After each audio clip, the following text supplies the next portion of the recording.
Okay, let's look at number 39. We're given the graph y equals 2e to the x. L is the tangent line. So the slope of the tangent would be y prime.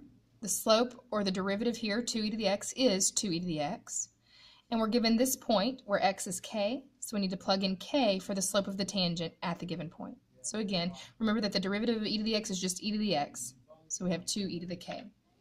All right. Now we need to write the equation for the tangent line, L. So that'll be y minus y1 is equal to m times x minus x1. Let's go ahead and solve for y. So we're distributing here. And then we're going to add 2e to the k to the other side. Okay? Now this is mx plus b. All of this stuff is the y-intercept, is the b value. So what I'm going to do is take 1/3 and set it equal to negative 2e to the k times k plus 2e to the k. And I'm going to go to y1 and put in 1/3 and y2 and put in this piece and calculate where they intersect. So here's your calculator. Instead of k, I'm putting an x because that's what we're solving for. Okay. Now go to second calc 5. Enter, enter, enter. They intersect over here, but I want the positive value. It asks us for the positive. So we look at this intersection, so 0.935.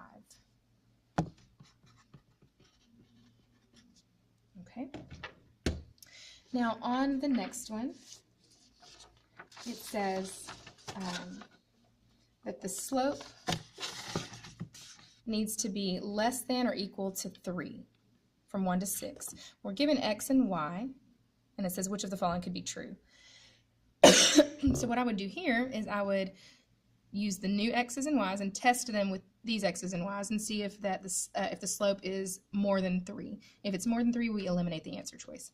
So here we'd have 4 minus 0 over 4 minus 2, which is 2. And that's less than 3, so 1 is true, or could be true. 4 minus negative 3 over 4 minus 5 is 7 over negative 1. So that's negative 7, which is less than 3, so that could be true. 4 minus negative 8 over 4 minus 1 is 12 divided by 3, which is 4. That's greater than 3, so number 3 is not a possibility. Okay, so 1 and 2 could be true. Okay, let's look at number 41. On number 41, we're given the graph of f, and it tells us that h of x is the integral from 0 to x of f of t dt. Well, I need to get from h to f. So I know that if I differentiate h, and if I differentiate one side, I have to differentiate the other, the derivative of the integral is f of x. Second fundamental theorem. Okay, so this is the graph of h prime. Okay, now we're focusing on h prime of 0 because all of our answer choices are looking at 0. Okay, so h prime of 0 is 0. That's this point here. H prime of 0 is 0. And the slope of h prime, right here, it's decreasing. So the slope is negative. Okay, so h double prime of 0 is less than 0. Now I can tell that h of 0, it's going from positive to negative, increasing to decreasing, so that would be a maximum. Okay, so I can now go through and order my values. So less than 0 is 1, and then 2, and then the max would be 3. So we need to find double prime, prime, and then h. That's answer choice E. Okay, number 42. What is the area of the region enclosed by the graph of y equals e to the x minus 2 and y equals cosine x and x equals 0? I would go straight to my calculator, make sure it's in radians. So we've got e to the x minus 2 and cosine x. X equals 0 is just your y-axis, so we're looking at the area enclosed right there.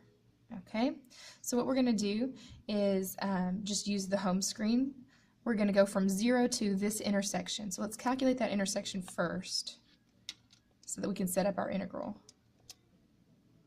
So second trace 5, and we get the intersection to be 0.94881. Okay. So here we go. We're going to have the integral from 0 to 0.94881476 of the top curve, which is cosine x, minus the bottom curve, e to the x minus 2. Okay, and just plug it into the home screen.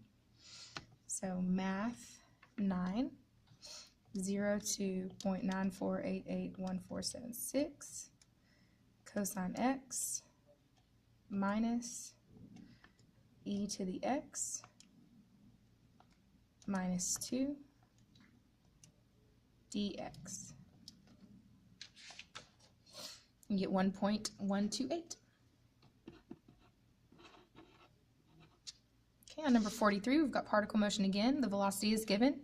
For what values of t is the speed of the particle decreasing? Remember that speed is decreasing when the velocity and the acceleration have opposing signs. So what I'm going to do is use my calculator, and I'm going to put v of t in the calculator, so negative x cubed plus 3x squared plus 3 to the negative t. And I'm going to change my window. Let's just focus on 0 to 10, since we're looking at t is greater than 0. And let's do negative 5 to 5 and see if I can see enough. Okay, let's zoom in a little bit more. I want to see if this is curving up here at all. So let's change the window again. Let's do negative 1 to 5 there. Okay, and you can see that it is decreasing a little bit here. Okay, so what I'm looking at is the graph of the velocity. Okay, so what I can see is that the velocity is positive when the y value is positive and negative when the y value is negative. I want to compare the slope and the sign of the y coordinate. So here, the y value is positive, but the slope is decreasing until this minimum. Then the slope is positive, as is the y value, but starting here, the slope is negative and the y value is positive for here to here. Okay, so the velocity is positive, the acceleration is negative. The velocity is positive, the acceleration is negative. Those are the two intervals that I'm looking at. So I'm going to calculate the minimum here and the maximum here, and this 0. Okay, so let's do second trace minimum.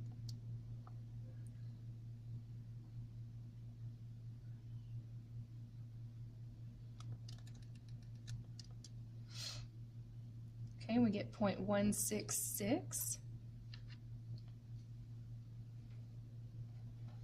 Okay, so I know that the speed is decreasing from 0 to 0.166.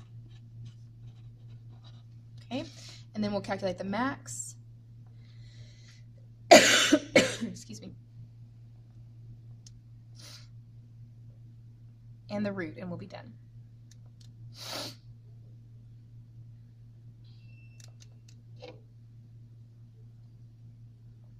So we get 1.9 here. And then let's calculate the root.